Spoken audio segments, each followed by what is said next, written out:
एक समय की बात है, एक गांव में दो बच्चे रहते थे, जिनमें से एक 7 साल का लड़का जिसका नाम सोनू और दूसरा लड़का 11 साल का था, उसका नाम मोनू था। उन दोनों में बड़ी ही गहरी मित्रता थी। दोनों एक दूसरे के बिना एक पल नहीं रह पाते थे। एक बार वो दोनों खेलते खेलते गांव से दूर जंगल की तरफ निकल जाते हैं और वहां पर एक बड़े नीम के पेड़ के नीचे ठंडी छांव में बनी कुएं की मट के पास खेलने लग जाते हैं। वहां पर घनी छांव और ठंडी हवा के कारण समय का पता नहीं चला और जब सूरज छिपने को आया तो दोनों को एहसास हुआ कि आज समय बहुत ज्यादा हो चुका है और हम गांव से काफी दूर निकल आए हैं। हमारे घर वाले भी चिंतित होंगे। अब हमें घर वापस चलना चाहिए। ऐसा सोचकर दोनों बच्चे जैसे ही घर की तरफ चलते हैं, दुर्भाग्यवश मोनू का पैर फिसलने के कारण मोनू कुएं में गिर जाता है। मोनू को कुएं में गिरा हुआ देखकर सोनू बहुत दुखी हो रहा था, मानो जैसे कि उसकी जान निकल गई हो, और वह रो रो कर चारों तरफ मदद के लिए चिल्लाने लगा, परंतु जंगल में दूर दूर तक उसकी आवाज सुनने वाला कोई नहीं था। तभी अचानक सोनू की नजर एक रस्सी पर पड़ जाती है और उसने बिना कुछ सोचे समझे रस्सी को कुएं में डाल दिया और मोनू से रस्सी को पकड़ने के लिए बोला और सोनू रस्सी को खुद खींचने लगा, परंतु वह मोनू को नहीं निकाल पा रहा था। लेकिन सोनू ने हार नहीं मानी और अनेकों बार प्रयासों के बाद अंततः सोनू मोनू को कुएं से बाहर निकालने में समर्थ रहा और दोनों दोस्त गले लगकर रोने लगे और फिर बाद में दोनों खुश होकर घर की तरफ वापस चल दिए। उधर अंधेरा हो गया और बच्चे अभी तक घर वापस नहीं आए। यह सोचकर दोनों के परिवार वाले बहुत चिंतित हो रहे थे। उन्होंने पड़ोसियों से पूछा, फिर मोहल्ले वालों से पूछा। ऐसे ही धीरे धीरे दोनों बच्चों के गायब हो जाने की खबर पूरे गांव में आग की तरह फैल जाती है और सारे गांव वाले दोनों बच्चों को मिलकर इधर उधर ढूंढने लगे, परंतु बच्चों का कहीं पता नहीं चला। बहुत रात हो चुकी थी, गांव वाले सभी निराश और हताश हो चुके थे। तभी अचानक जंगल की तरफ से दोनों बच्चों को आते हुए देख उनकी खुशी का ठिकाना नहीं रहा।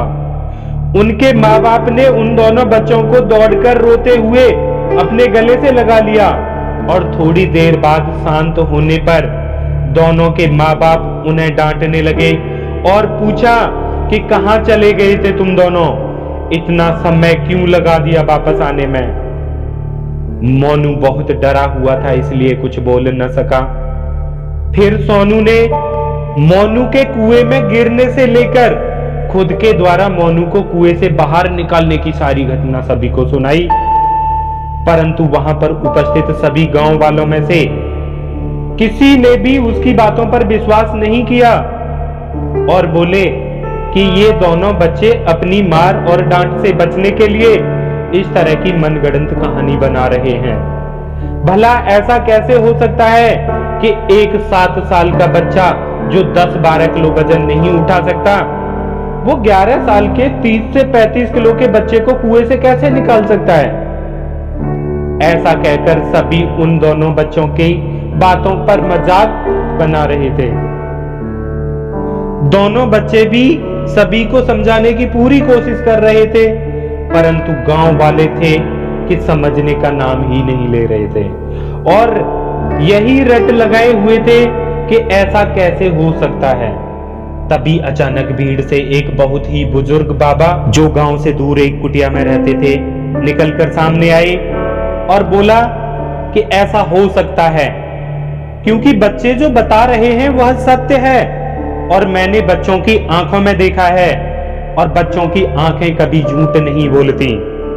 तभी भीड़ में से किसी ने बोला कि बाबा, इस बात को आप कह रहे हो कि ऐसा हो सकता है? कि हाँ, मैं कह रहा हूं ऐसा हो सकता है। तभी वह व्यक्ति बोला कि बाबा, जो आप कह रहे हो वह सत्य है, आपकी बात पर हम विश्वास न करें ऐसा तो हो ही नहीं सकता, परंतु हमारे मन में एक संदेह है कि ऐसा कैसे हो सकता है कि एक छोटा सा बच्चा इतना बड़ा काम कैसे कर सकता है। इसके बाद जो बाबा ने जवाब दिया उसे सुनकर सबके रोंगटे खड़े हो गए। दोस्तों, अगर यह बात आपके भी दिल को छू जाए तो वीडियो को एक लाइक जरूर दे देना। बाबा ने बताया कि ऐसा इसलिए हो सकता है कि वहां पर उस बच्चे को बताने वाला कोई नहीं था कि तू ये नहीं कर सकता।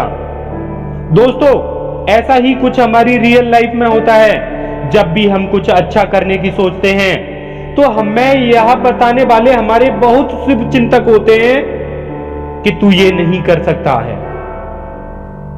यह तुमसे नहीं होगा, जो कर रहा है वह ठीक है, ये काम करेगा तो लोग क्या कहेंगे, क्यों अपने पैरों पर कुल्हाड़ी मार रहा है, जो कर रहा है वही ठीक है, अगर सफल नहीं हुआ तो। इस तरह के हजारों नेगेटिव थॉट्स हमारे माइंड में भर दिए जाते हैं और फिर हम कुछ नहीं कर पाते। परंतु सोनू के पास ऐसा कोई शुभ चिंतक नहीं था कि जो उसे बता सके कि तू ये नहीं कर सकता, इसीलिए वो कर सका। इसलिए अगर आप कोई अच्छा कार्य करने की सोच रहे हो और आपके अंदर उस कार्य को करने की लगन और जज्बा है और आप उसमें अपना 100% देने के लिए तैयार हो, तो मचा दो तहलका, लगा दो आग, कूद पड़ो मैदान में सफलता पाने के लिए। काम कोई छोटा या बड़ा नहीं होता, छोटी या बड़ी होती है तो सिर्फ सोच।